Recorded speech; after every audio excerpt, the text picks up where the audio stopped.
Today we have Acharya Vimalananda Abadhut. Acharya is a monk with the Ananda Marga mission. He has dedicated his life to serving humanity in many ways. He is currently a member and a founder of the Microvita Research Institute in Germany, and he has the fortune of being on the Microvita subcommittee research section specifically as well, that was started by the founder and preceptor of the Microvita theory. I welcome Dada, welcome Acharya. Thank you for joining us. You're welcome. Thank you. My greetings to all of you. Dada, since we have you here online, I would like to ask you a couple of questions because, as I understand it, the Microvita theory is a vast topic, and I think it is important to break it down. So my first question to you would be, what is Microvita? Oh, thank you. Naturally, this is the first query one gets when one hears the name, the term Microvita. Yes, it's a new concept. Microvita explains the whole cosmology. Ever since the beginning of civilization, human beings always had search and question, haunting their mind, what this universe is around us, what it is made of. And this is how science has started working to understand the world and the matter better in order to live better. So Sri Sarkar, P.R. Sarkar, he gave a altogether different approach to seeing the reality around us. We know that physics has made great strides and advancements after Albert Einstein said that matter is made of energy. It's fine, matter is made of energy, but it does not explain how energy became matter in the first place. Even physics today is not investigating or studying the nature of energy itself. Physics says that energy is contained in the force, but it does not say how energy becomes force. According to physics, our cosmos is made of four kinds of forces.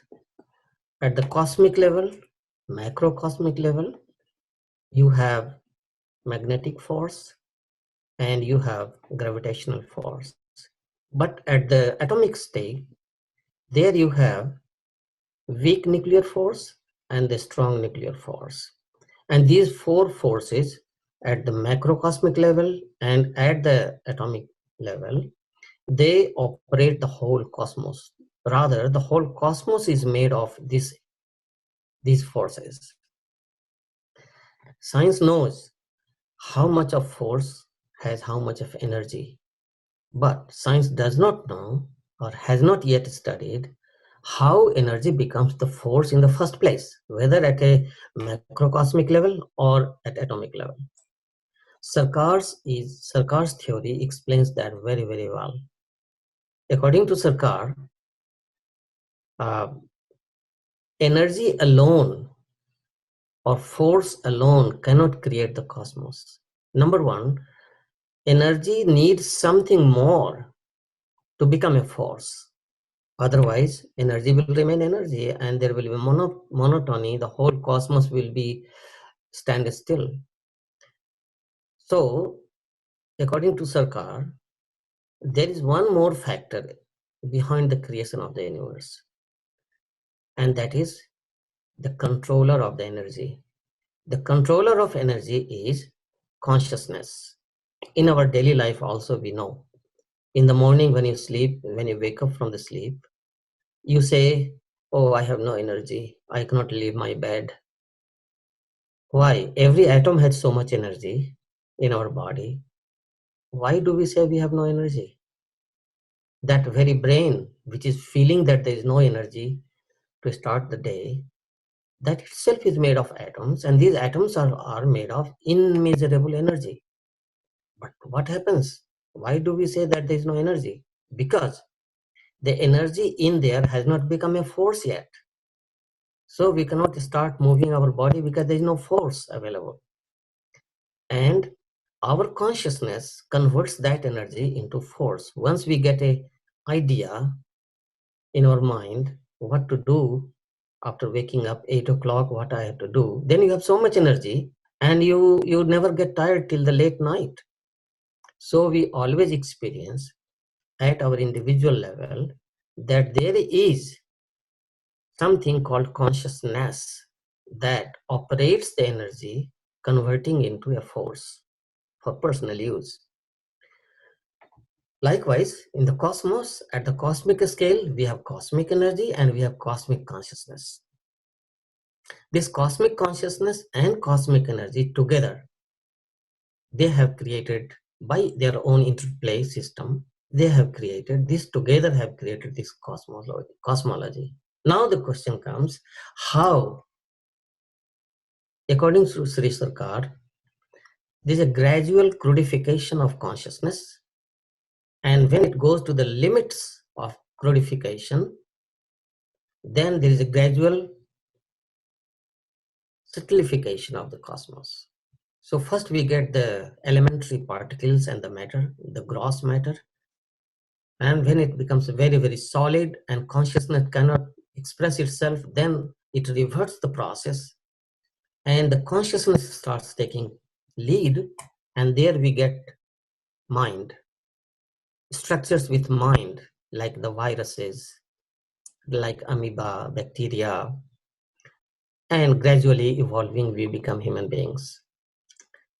In this part of the creation, there's living creation and there's non-living creation. So there's a system how non-living creation is created first, where consciousness is under control of energy, and then at the limit, maximum, it reverts and consciousness take control over the energy.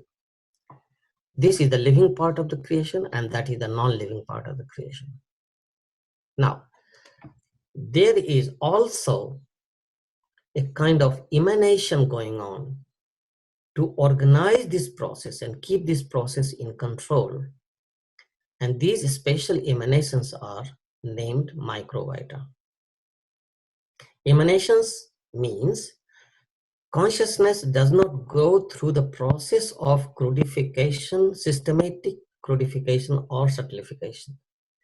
They are direct. They are directly like agents of the cosmic consciousness going into every stage of this process of creation. Crudification, be it crudification or be it subtlification, be it a non-living creation or be it a living creation. So everywhere, even behind creation of every atom, there is a role of these microvita, the special emanation of the cosmic factor. So this is how Sri Sarkar has postulated or given the theory that these microvita are mysterious emanations of the cosmic factor. Cosmic factor means qualified consciousness, consciousness with energy. Sciences these days have started calling intelligence, cosmic intelligence. Be it so, no problem. But when you say of intelligence, when you talk of intelligence, you're talking of consciousness, you're talking of mind, you're talking of cosmic mind. So these microvita are not in the process of systemic crudification or subtlification, rather they are direct agents of the cosmic intelligence coming into the non-living portion of the creation or as well as the living portion of the creation. These are the microvita. They are special emanations, mysterious, because we cannot understand the mystery of the great cosmic play. That's why they are known as mysterious. And they are there. Now, these microvita, they have many types. They could be physical microvita, they could be psychic microvita, they could be suprapsychic microvita.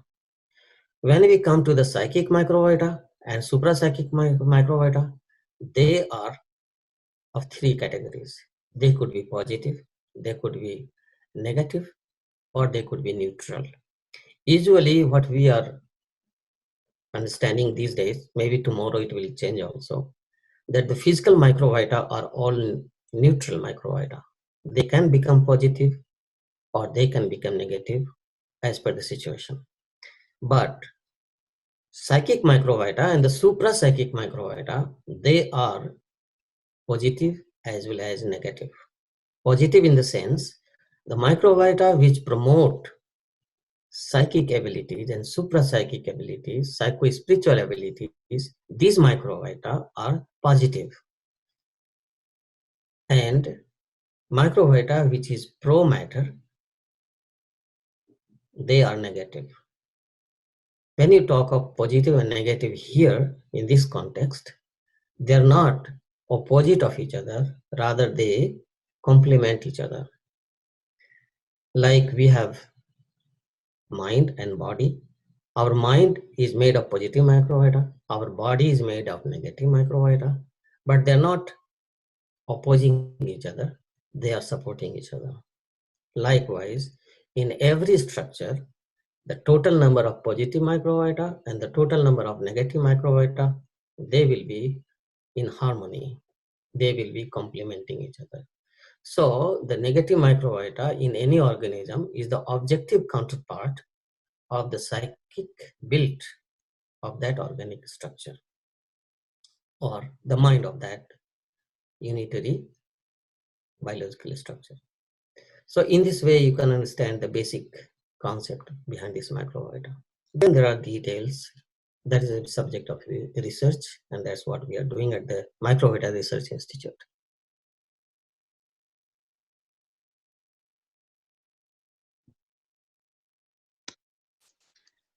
Thank you, Dada. That was very helpful for us to get an idea what Microvita is all about. My second question to you would be, how can we attract positive Microvita in our personal life? Interesting. You see, these microvita are very mobile. They're never static. They are agents.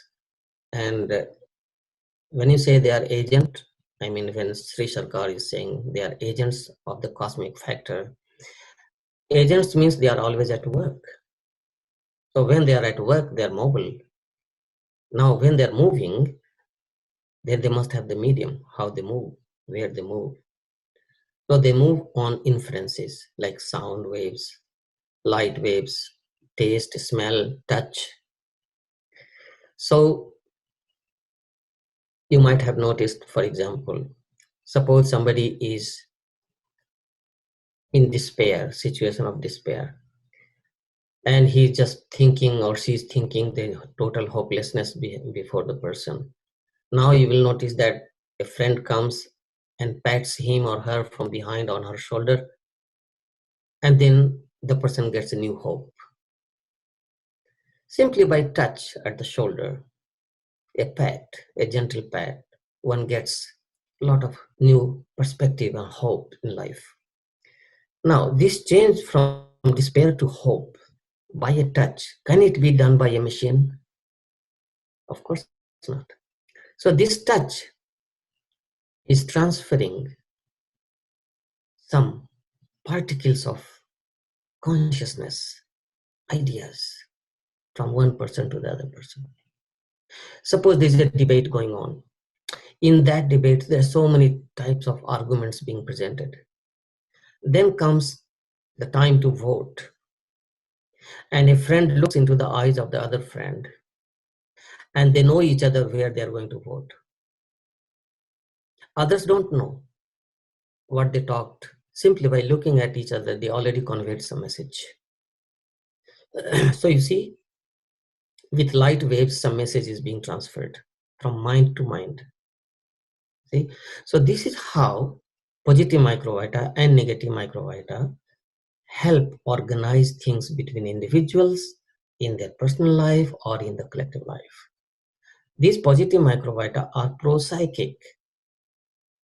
And pro-psychic means when one is more thoughtful into psychic world or into supra-psychic world, psycho-spiritual world, subjective area. The more subjective you are, the more positive microvita is at work in your system.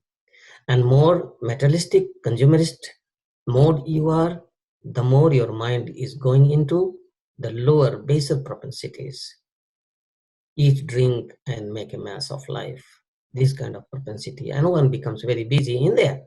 So, positive microvita and negative microvita, they influence our life in this way that either they make us become more intelligent, more talented, more thoughtful, more opinion maker, more generous, more gentle, and more kind to each other, or they become more selfish, more analytical, more argumentative, more quarrelsome, and. Remember one thing here, there's a theory according to when we are doing the research. Matter is analytical. When mind becomes pro-matter, one becomes more analytical, more quarrelsome, more political, and more damaging to each other, more selfish.